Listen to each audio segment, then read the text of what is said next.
Good afternoon, everyone. Welcome to the Cade Museum on this wonderful Tuesday afternoon, the 12th of July, 2022, to our meeting of the Rotary Club of Gainesville. My name is Tom Collette, your Sergeant at Arms. Guests, visiting Rotarians joining us virtually on Zoom, please identify yourself in the chat so Wes can make note of your attendance today. If you're watching this after the fact on YouTube, you can register your participation. Send us an email to info@rotarygainesville.org. Before we bring Pete on to sing, just a reminder, there is birthday cake today that we neglected last week, my fault. So we start the meeting, as we do, song and pledge. Please welcome Pete Enwall.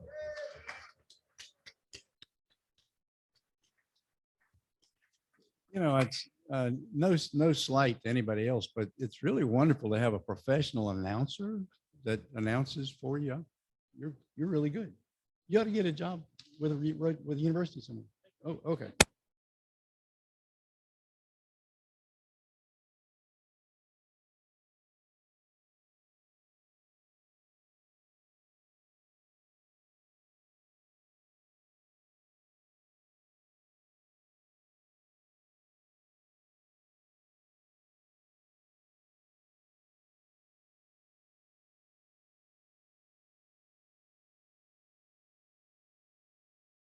Testing. Oh, okay. Oh, listen to this. Tell us about it, Pete. Tell us about it, Pete. Okay. Well, Let's all get together. Yeah. Kumbaya. We're the Three Stooges. Oh. Okay. Am I supposed to tell? Sing. Go for it. Or your joke first. If it's no good, we're going to pull you off the stage. There's Larry, Moe, and Curly. So no. I don't think I'm even going to tell a joke today. We're going to sing "My Country 'Tis of Thee." We are the joke. We are the joke. You want to? No. You're singing. Okay. We're going to sing "My Country 'Tis of Thee." My country 'tis of thee, sweet land of liberty, of thee I sing. Land where my fathers died, land of the pilgrim's pride, from every mountainside, let freedom ring. You're very good. Please join me in pledging allegiance to our flag. I pledge allegiance to the flag of the United States of America and to the republic for which it stands, one nation, under God, indivisible, with liberty and justice for all. Thank you, Pete. Got a new mic. Please remain standing now for our invocation today, offered by Ian Fletcher.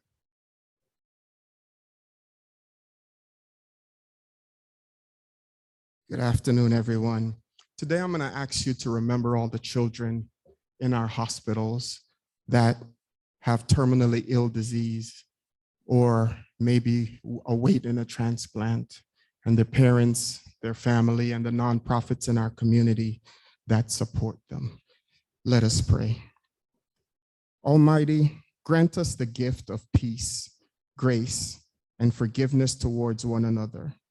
As our children in our community and world show courage in life, despite what they are facing, whether it is abuse, neglect, developmental disability, terminal illness, the need for a transplant, give strength to their parents or guardians that have to make the quality of life decisions and advocate profusely for their care.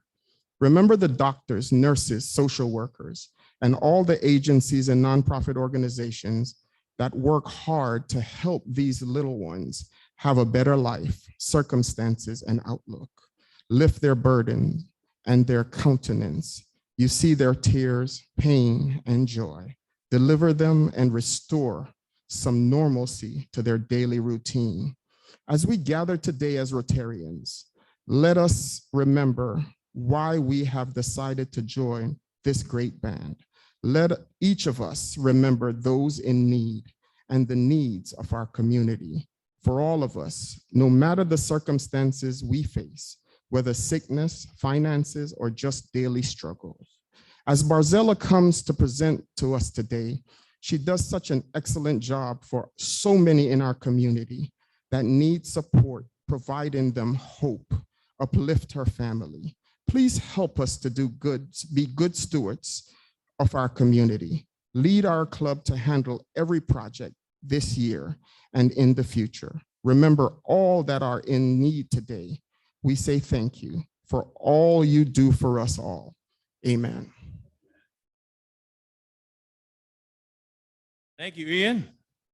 If you are a visiting Rotarian or a guest, please remain standing. And our guest sponsors, our members here, please stand with them. The one and only Jason Shank has the microphone to bring to you so we can meet your guest. Yes, this is our grandson, Asher Lozano, and his daddy is a Rotarian as well. Thank you.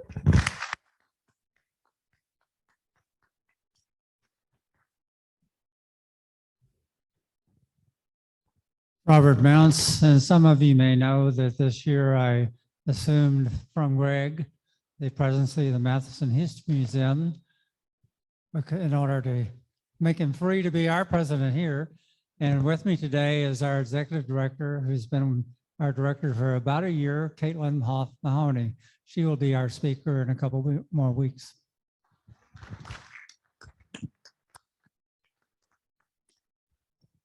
Good afternoon, Rotarians. Craig Carter here. I'd like to introduce Doug Felton. He is one of the owners of the new F-45, which we're putting into Celebration Point right across the event center. And he's got a whole stack of free boot camp workout class cards here if you want to come by and get some.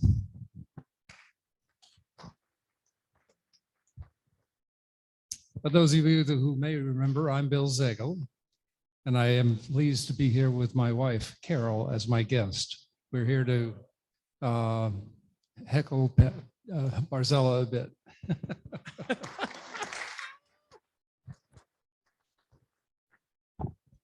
Good afternoon, fellow Rotarians and guests. I have with me my guest today, Rich McGraw.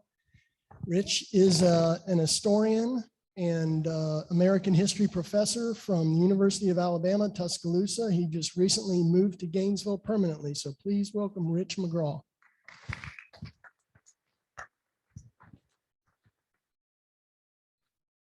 Yes, I saw Pete there. Smart decision, Rich. And Craig, since you brought your guest today, next week you've got to bring energy bars so we can participate in his new business. Cake won't cut it. It's time now for some announcements from your Rotarian family, everyone. First up, time to rev up your engines. We bring up Linda Reinhardt for our first announcement today.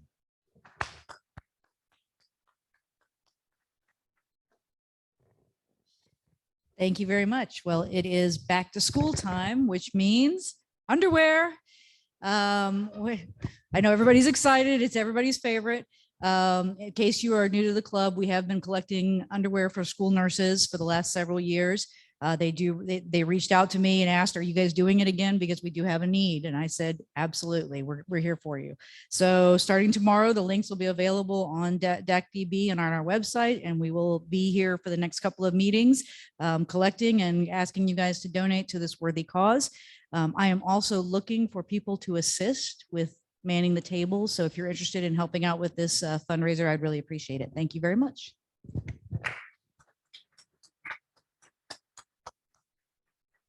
Thank you very much, Linda. Up next with an announcement for us, John Thomas.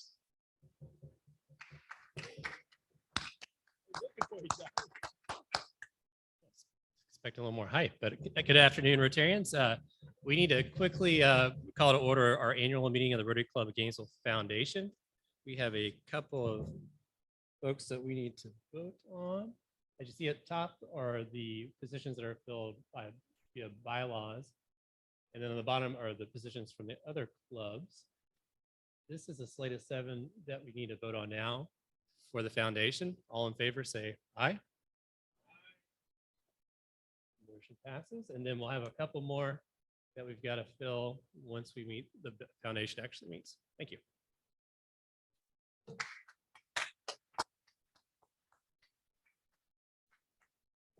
Up next, Bill Stasowitz. You're next.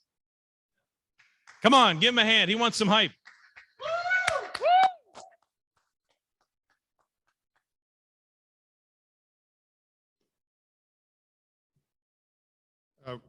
Recruitment and retention through recognition and engagement. I want to say that again. Recruitment and retention through recognition and engagement. President Bush has been known to produce over 10,000 personal notes while he was president. Today, our golfing community has stated that the most coveted prize they received was a personal letter from Arnold Palmer. Whether they received a $5,000 or $5 million award, that note from Arnold Palmer was special. Well, I'm no president, and I'm sure not a king. We're missing our king today. Chad's not with us. But the other day, when Jay thanked me for my personal note, he was so grateful that I almost cried. This Rotary Club does an excellent job of recognition. And whenever David gave out his coin, you could feel the personality attachment. Our service above self, our Paul Fellowship, our Paul Harris Fellowship Award, our ethnic and business, et cetera, et cetera. We do a wonderful job of recognition here. And I'm here to challenge us to do more. On your table is a bunch of paper, and on the top of it is a couple of cards. And I'm calling those cards the random Rotary recognition card. And you got two of them with each piece of paper here. And both our president and our sergeant in arms have an unlimited supply of those. I would encourage you to take one of those home with you and give it to somebody that you love and write them a personal note. From a recognition standpoint, you also have two newspaper articles, one of them produced by Robert Montz that talks about the single family zoning in Gainesville, and another one from Dr. Hart that talks about the difficulty of voting from home. Both articles that were in the Gainesville Sun this week. And I really appreciate Robert's continued involvement in the Gainesville Sun. I think there's 15 or 20 of us who still get a subscription to the Gainesville Sun. So I don't know how many people read that, but anyways. Also, you have what I'm calling the Pick Six. And as I looked across our participation, we have about 50 Rotarians that regularly come to this meeting and about 20 that regularly come on Zoom. And both Keith Bauckham and Jenny Van Hart are pretty regularly on Zoom. And I encourage all of you to go through DAC-DB and reach out to some of the Rotarians that we have over 100 Rotarians that are paying their dues and are participating. And they're not on Zoom and they're not here present. And I will tell you that when I joined Rotary, it's because when Malcolm died. And when he died, I lost contact with all the people that I went to those mission trips with. And I thought, well, heck, all of them are Rotarians. So I joined Rotary, Randy, to get to hug you on a regular basis. And there's so many wonderful people out there. I want them more involved. So you'll be hearing more from me on random Rotary recognition and engagement as we continue to grow and prosper from this wonderful club. Thank you very much.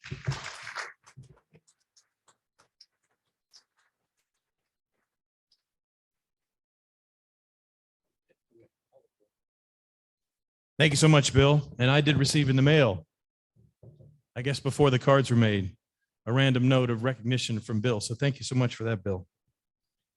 We trek onward in our meeting today. He's wired up, mic'd up, and ready to go. Please welcome your president. You ready? Just adjusting the microphone. Please welcome Greg Young, everybody.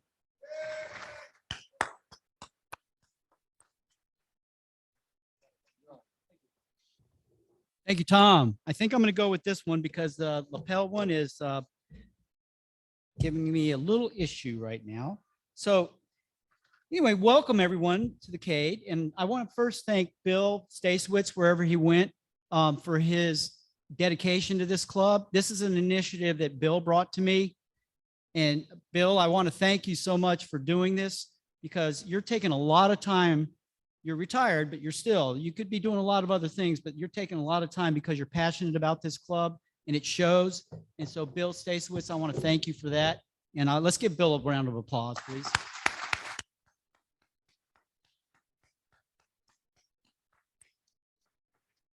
Thank you. Thank you, everyone. So yes, I want to welcome everyone here at the CADE and also those attending via Zoom. Those on Zoom, you're going to be receiving an email from us talking about how we want to get you more engaged in the meetings and have you on the big screen sometimes so we can all see you occasionally and make sure that we get questions from you if you have questions you'd like to ask of our speakers. I will say at last evening's Board of Directors meeting, the Finance Committee presented their report. That committee has met several times recently to discuss the budget, okay, for this year. Now, it was recommended by the Finance Committee to have the board vote on a slight dues increase. It's not news that I want to share, but it is news that needs to be told to the club. As many of you know, since COVID, the financial model of Rotary clubs throughout the world have changed significantly. Attendance requirements have been relaxed and members don't pay for meals when they don't come to meetings. Which is what it used to be. After much discussion, the board voted to approve a dues increase of $11 per quarter. It was pointed out to me that that is less than a cup of coffee and actually is 12.03 cents per day. So I think as club members, we can all work with that. The board nor I took this step lightly. However, it is our responsibility to produce a balanced budget, proposed budget, that the board will then vote on. I hope you will understand and support the board's decision in this very hard decision for us to make, but very important decision. On a lighter note, Lisa Mueller has kindly offered to take photographs of members who want to either update their DACDB profile photo or need a DACDB profile photo. So, and that's also one of the things it would be to see her for the next 2 weeks. She might do more weeks in the future, but in the next 2 weeks, she's going to be here today and next week. And she has a place in the back there where she can take a photo and send to you so you can upload it onto your profile page.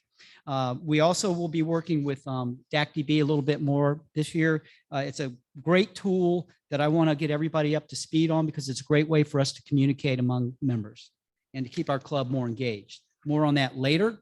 And I think with that, that concludes my report. And I would like to now bring Melanie Shore up, past Sergeant at Arms, to please come up here and introduce our today's speaker. Thank you very much. It's a pleasure and honor to be back up here, especially to introduce someone that's no stranger to the community that we absolutely are so grateful for and adore for all the philanthropy that she has helped promote here in Gainesville. Let me tell you a little bit about our speaker today, which is Barzella Papa, and she's the current president and CEO of the Community Foundation of North Central Florida. She just celebrated 16 years in this position. It's hard to believe. What a find. She has raised over more than 40 million in our community for many, many causes. Under her direction, let me tell you quickly what she's done. Our foundation has grown to over 25 million with over 130 charitable funds. we've been awarded more than 23 million in grants. When I say we for the community, and I'm honored to be a board member and past chair as well. We've secured 20 million in planned gifts, launched many successful initiatives. I'm sure many of you have heard about the Women's Giving Circle. That has been very successful.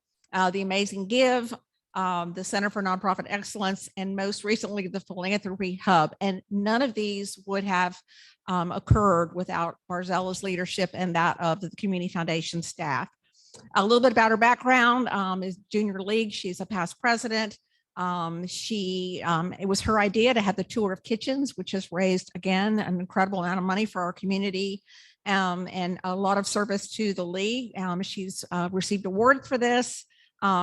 Within her first 7 years, she was given the Most Outstanding Volunteer and a Legacy Award as well. She's an alumni of Leadership Florida, and she's also the current vice chair for the Community Foundations of Florida. She earned her certificate in fundraising as a fundraising executive. I remember that year, and over 10 years ago, and also the board governance certification, which really helps with credentialing for our foundation. And she serves as a 2164 advisor facilitating multi-generational philanthropy. She's an amazing communicator, as you're going to see. She does come from a state that might wear the black and white checkered. I think we have some Alabama fans in the room besides Barzella. Raise your hand, Anne Marie. We know you bleed orange and blue though. But she worked for Southern Living before following her husband here to Gainesville, and has worked in communications as well as the nonprofit sector. So without further ado, it is my pleasure to introduce our speaker, Barzella Papa.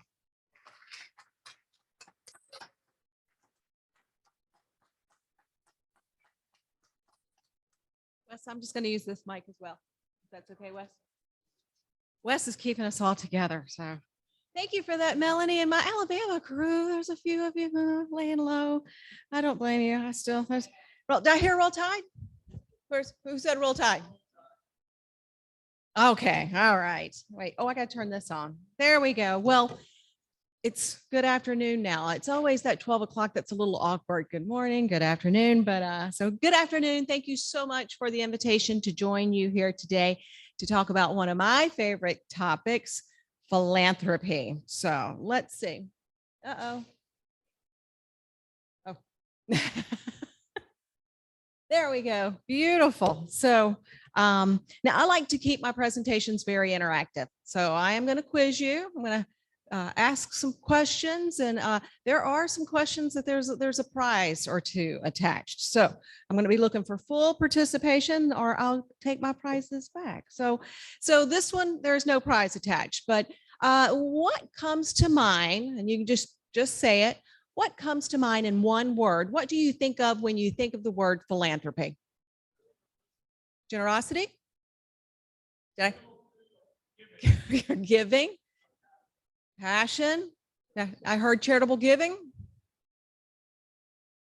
2 words. Charitable giving is 2 words. That's a charitable giving. We'll put a hyphen there. Or let it run together. Okay. There we go. Oh, it keeps going back to the screen. Look at that. So before we get started, let's talk about philanthropy versus charity, because those two are used interchangeably quite often, and they're really synonymous. But there's really a distinction between the two. Not all charity is philanthropy, and not all philanthropy is charity. You can think about it in these terms. Charity aims to relieve the pain of a particular social problem. Philanthropy attempts to get to the root of the cause.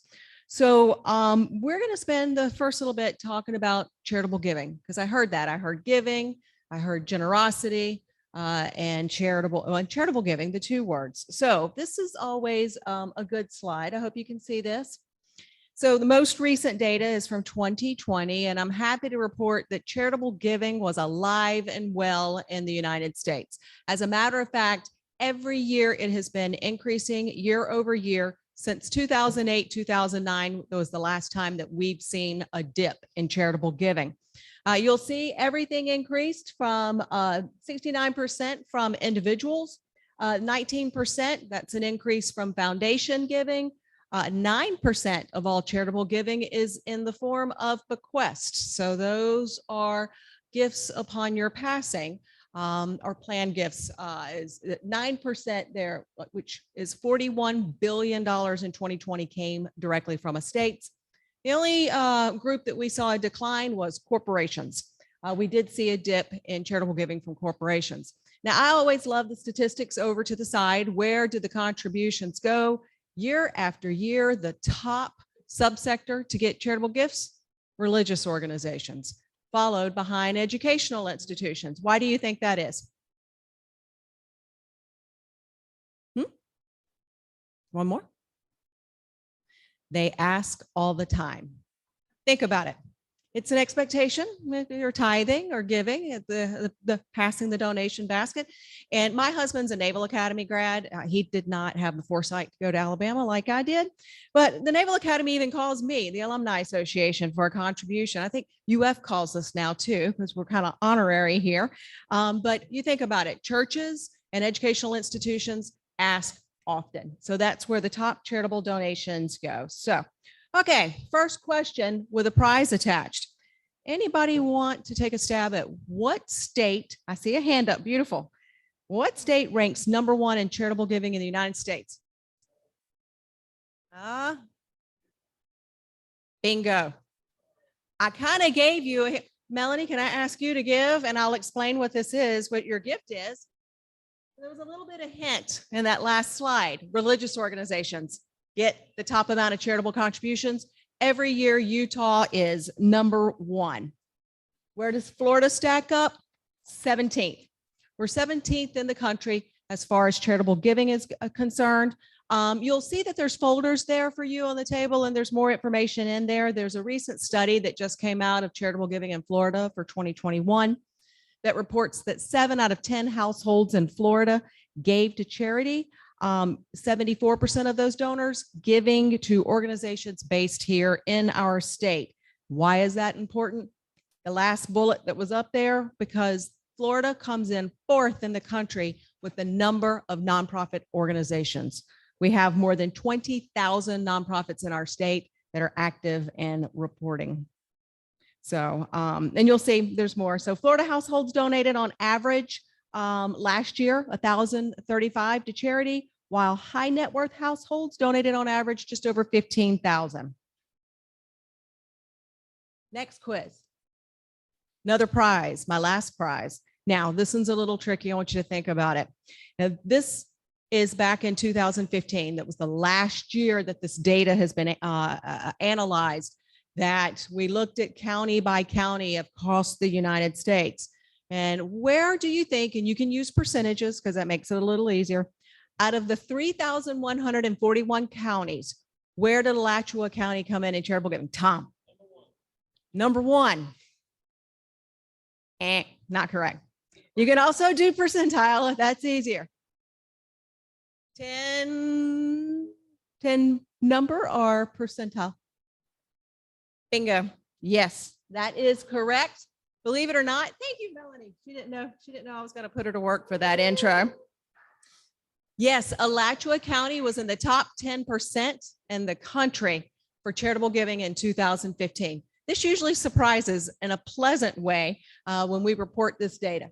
I know it's kind of small over here at the side, but we came in 24th out of the 67 counties. You get to South Florida, there's some big numbers coming out of there for charitable giving, but we beat Marion County by 1 spot. They were 25th, and Leon beat us 19th. So I'm hoping that they do this study again soon because I just love this stuff. All right, another question, but no prize.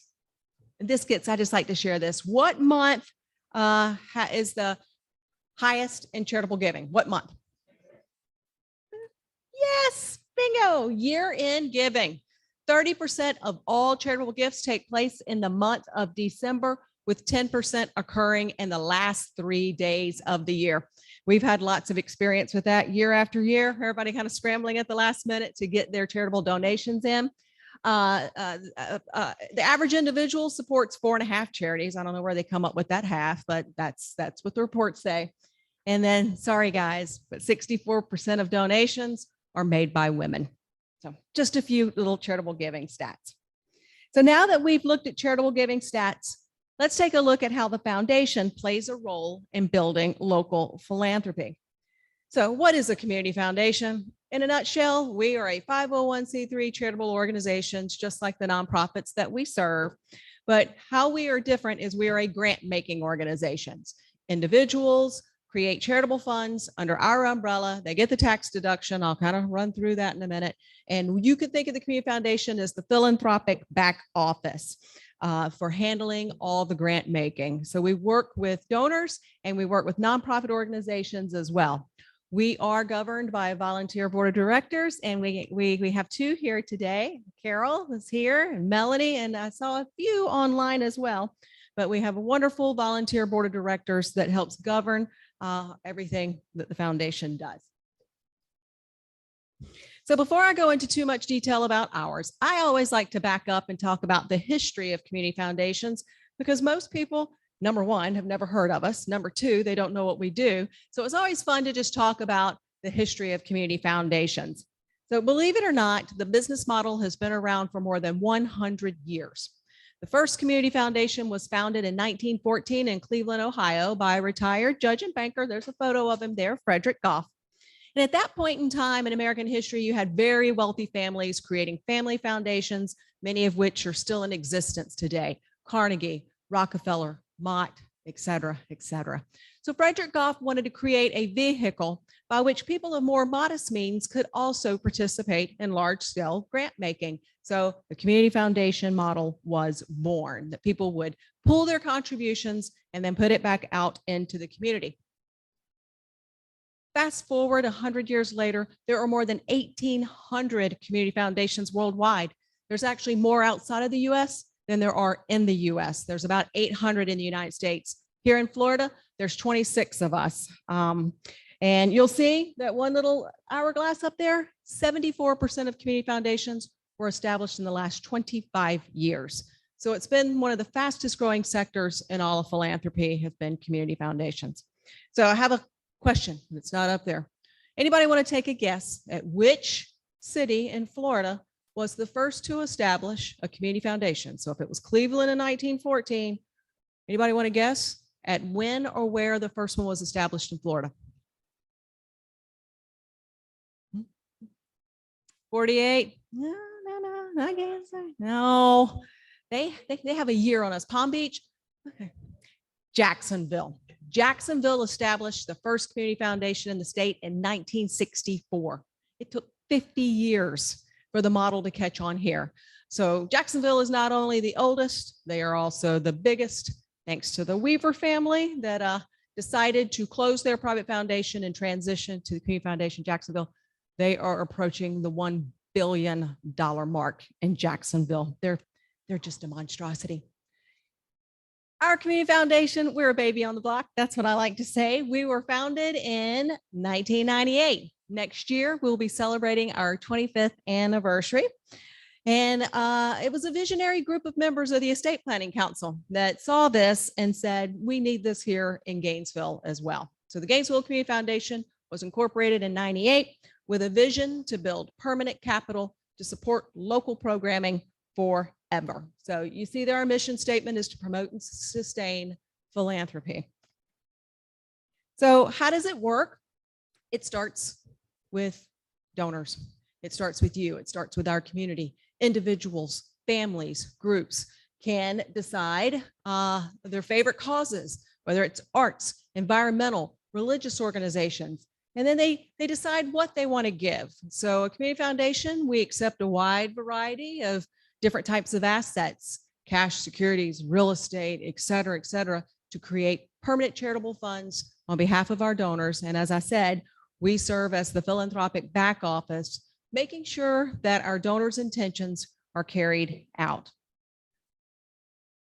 So Melanie already touched on this, so I won't spend too much time, but we currently, we were at 25 million. The first quarter was not so good for us. So we do have more than 130 different charitable funds supporting a wide variety of causes, from mental health to environmental to education to housing, food, the list goes on and on. But we're more than just charitable funds. So I want to make sure that we get that clear right away. Community Foundation is more than just charitable funds. We offer a variety of ways that anyone can participate in philanthropy here in our community. First and foremost, the Women's Giving Circle.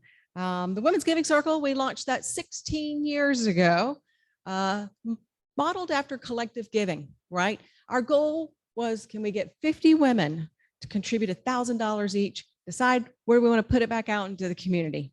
Fast forward 16 years, Women's Giving Circle has generated actually over now $1.1 million benefiting organizations that are serving women and girls in Alachua County. I know we have a number of Women's Giving Circle members. Would you just raise your hands? Let's see, get a little higher. I see some. Everybody, please give a round of applause for these women who have been doing this work. Philanthropy is more than a contribution as well. So quick show of hands. I know Rotarians, you all are busy and you care for the community. Show of hands. How many of you serve on a nonprofit board of directors? Oh, there they go. There they go. Thank you. There we go. There, next one. One of the other things the Community Foundation launched a few years ago was our Board Academy. And basically what this is it's an intensive training on the roles and responsibilities and obligations to serve on a nonprofit board of directors. As a funder, we want to make sure our organizations are strong and efficient. And 99.9% of the times when we get a crisis call from an organization that's in financial trouble, it was usually a breakdown at the board level. So we rolled out with the Board Academy. We offer 2 or 3 trainings a year. We help place individuals back on boards. So we've had more than 300 community members to go through that program since it launched. Okay, how many of you have heard of the Amazing Give? Yeah, I know, you probably, yeah. So we launched the Amazing Give 7 years ago. It's our community's first and only 24-hour online give day. We modeled this after crowdfunding. We saw how Giving Tuesday is popping up. You know, we have it across the country. We wanted to do something specifically for North Central Florida. So we launched the Amazing Give. We just had our 7th one. We've had more than 120 organizations participate. And the Amazing Give has raised more than $7.3 million that goes directly to organizations.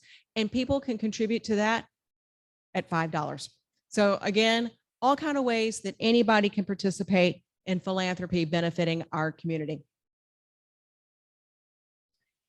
One of the ones that I have to say, it's hard for me to pinpoint. I'm so proud of all the work that our donors and our community members and our board members have done. But one of the ones that I'm really, really proud about, and this I'm going to address with those who got the prizes, is the Philanthropy Hub. We launched the Philanthropy Hub in January of 2020, right before the pandemic.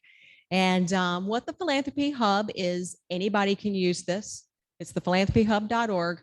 It is our community's online searchable database of nonprofit organizations.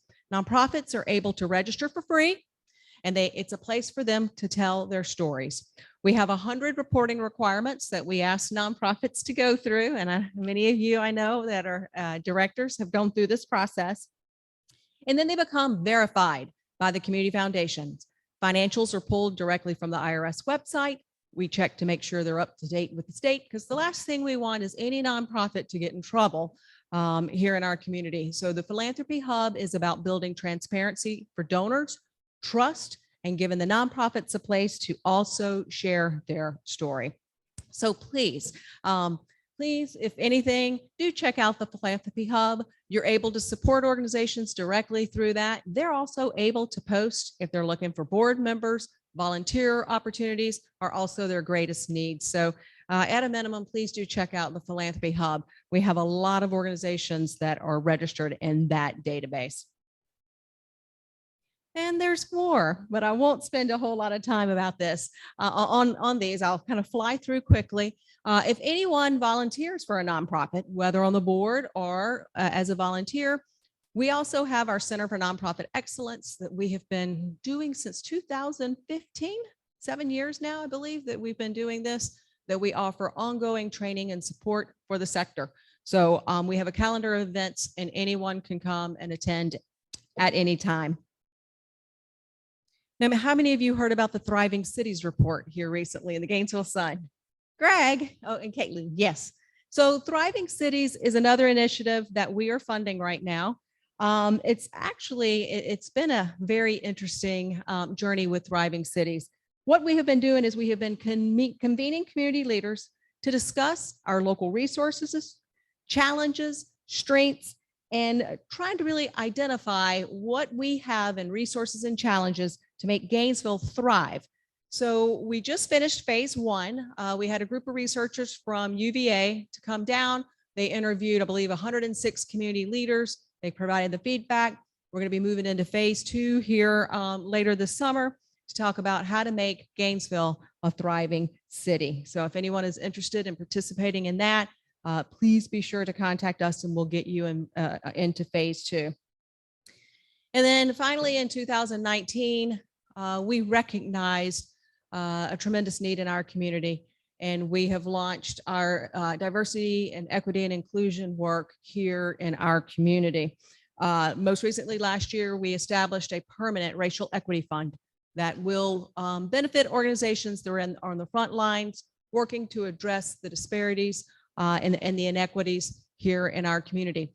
We formed an equity task force. Ian, I know you have served on that since the beginning. And most recently, we funded for 9 minority nonprofit leaders to go for professional development this year. And it was a small amount of money. I believe it was about $11,000 for 9 leaders to go get certification, training, attend a professional conference. And so far we're getting feedback that it was very powerful for our racial equity fund. And then we also we work with nonprofits on a loan program as well. So how can you get involved? There's many ways. I know I've covered a lot very, very quickly. Our Amazing Give will be coming again in 2023. I'm sure you'll be getting a lot of emails from nonprofits when it comes closer. Attend a board academy or a training through our Center for Nonprofit Excellence. There were a lot of hands that went up that serve on boards. So if you would like, please check out our trainings. And as I said, search the Philanthropy Hub. Look up your favorite causes. You can learn more about them, and they work so hard that we're so proud, and we're just happy to be able to provide this platform for community members to learn more about the great work. And finally, reach out to the Community Foundation to discuss your philanthropic needs and goals as well. So in one word, to sum up our work, I can't. I really can't. I laughed whenever I started this job. Like, first thing is to come up with an elevator speech. Yeah, we would need a really tall high rise to talk about the work that we do. But as you see, it's more than just philanthropy. It's about benefiting our community because I think we all love and care about North Central Florida. So our community foundation is about doing good forever. So again, thank you. And I think we have a few minutes for any questions. Thank you.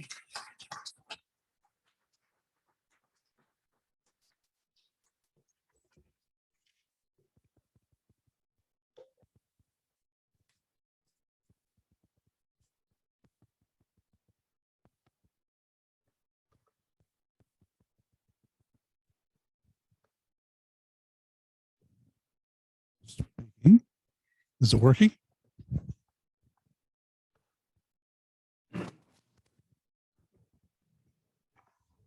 I really appreciated everything that you are doing, and the definition between philanthropy and charity. I had never really separated those, but I really appreciate that. And I suspect that Rotary's polio campaign fits under the philanthropy side of things. Solve the problem. And I just wanted to know, is there an emphasis on your grants to lean toward philanthropy over charity? That is a great question.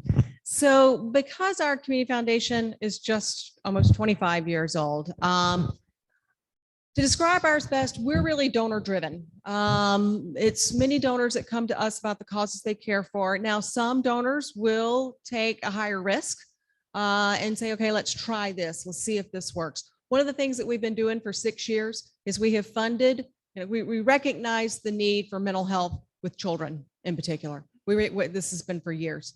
And 6 years ago, we made a commitment to Alachua County Public Schools. And we have invested over now about $4 million in 6 years that we have provided mental health counselors. And it started with 4 high needs elementary schools that provided mental health services during the school, at the school. And we have expanded that now to 6 schools. So it really depends on our donors, what their passion is. Some are just charitable gifts. It's their, the causes that they support. But I would say many of them are trying to get more to the root. So we have that flexibility that we can offer, but great question.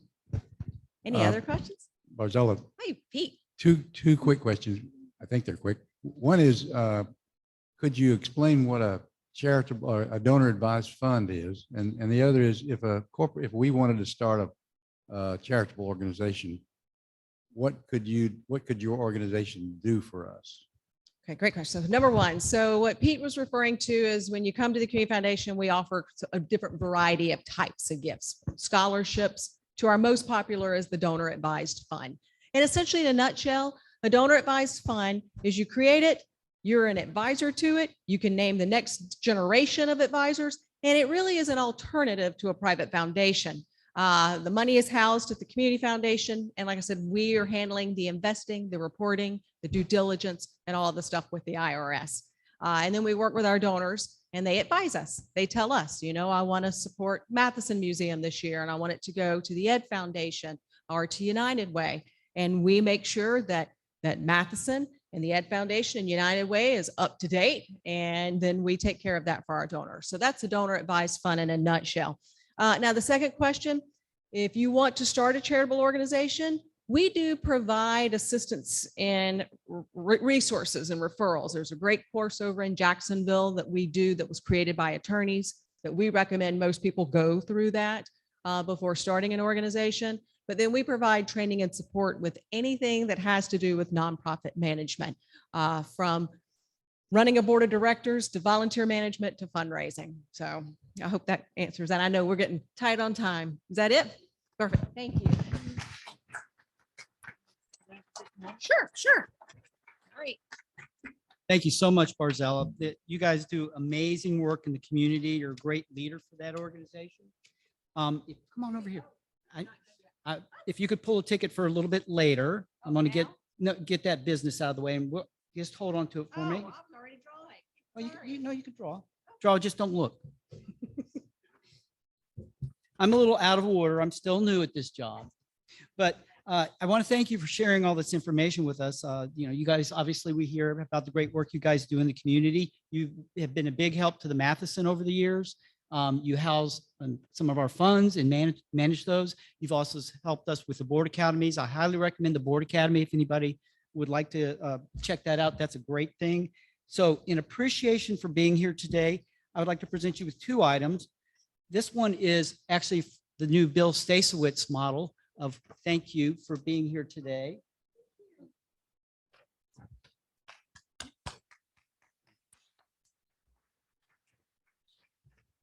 And this is a blank sheet of paper because my printer stopped working.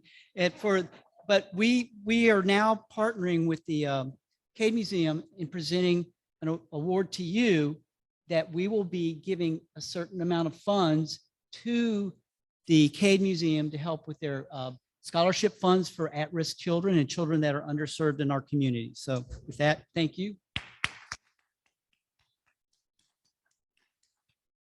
And I just want to thank you again and let everybody know we're attending today, and we look forward to see you again next week. It's so good to see Bill and Carol Zagel again and some other faces that I haven't seen too much lately. So it's so great to have them back.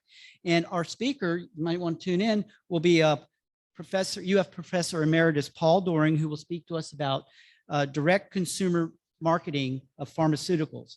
Now, And as we leave here today, please remember that the more we grow, the more we can do in our community. So please bring a guest to our next meeting. And as Helen Keller once said, alone we can do little, together we can do so much. And if you would please give us the winning lottery, the last 3 digits. Okay, the numbers are 275. 275. Any winners? All right, very good. And I'm going to ring the bell. Oh, sorry. And with that, the meeting's adjourned.